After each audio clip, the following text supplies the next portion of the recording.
नमस्कार, मी प्रियांका कुलकर्णी लोकसत्ताच्या या व्हिडिओमध्ये तुम्हा सर्वांचं स्वागत करते। आज मी पुण्यात आहे आणि पुण्यातली सगळे हे राष्ट्रवादी। दादा काय सांगाल, निकालाकडे कसं पाहताय?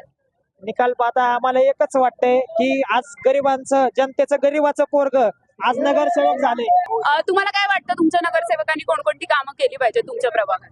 आमच्या प्रभागात स्वच्छता, ड्रेनेज लाईनचे खूप प्रॉब्लेम आहेत, पाण्याचे प्रॉब्लेम आहेत, कचऱ्याचं विलगीकरण करणं, पायऱ्यांचं नियोजन, टॉयलेट स्वच्छ, अशी बरीच कामं आहेत आणि ती सगळी कामं सुंदर आणि आनंदाने एकदम छानपैकी होणार आहेत। आणि हा जो लोकसेवक निवडून आलेला आहे हा कुठल्याही आमिषाने नाही तर सर्वसामान्यांच्या ताकदीनं आणि सगळ्यांनी मेहनतीनं आणि आत्मविश्वासाने घरातल्या प्रत्येक व्यक्तीने, ताई मावशींनी, पोरांनी ताकद लावल्यामुळे निवडून आलाय, ना की कुठल्या आमिषाने किंवा कुठल्या व्यक्तीच्या गोष्टीमुळं।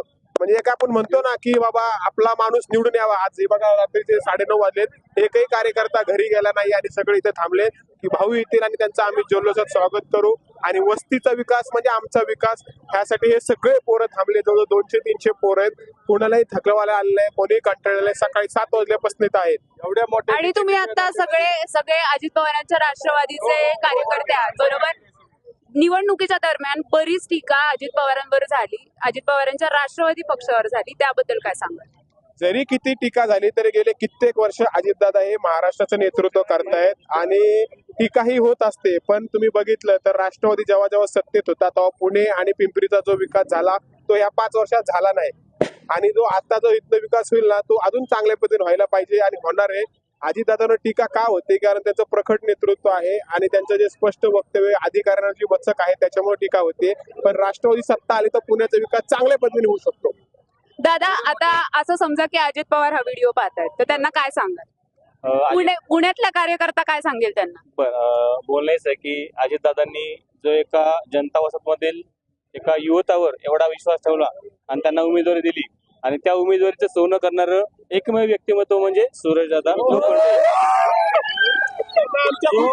यांना आम्हाला थँक्यू बोलायचं आहे। अजितदादांना मनापासून थँक्यू बोलायचं की तुम्ही विश्वास ठेवला। सूरजदादा हा स्लम एरियात राहून आमच्यासारखे आमचाच मित्र आहे सूरजदादा। आज सूरजदादा नगरसेवक झाला म्हणजे आम्ही नगरसेवक झालोय।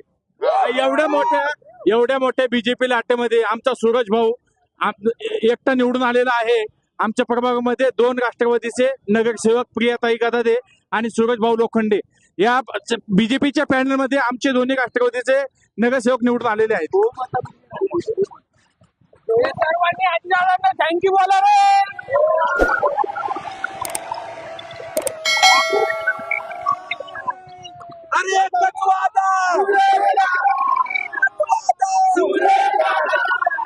आमचा लोकसेवक आता झालाय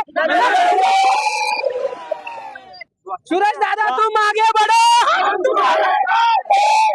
एकच दादा, ऐका ना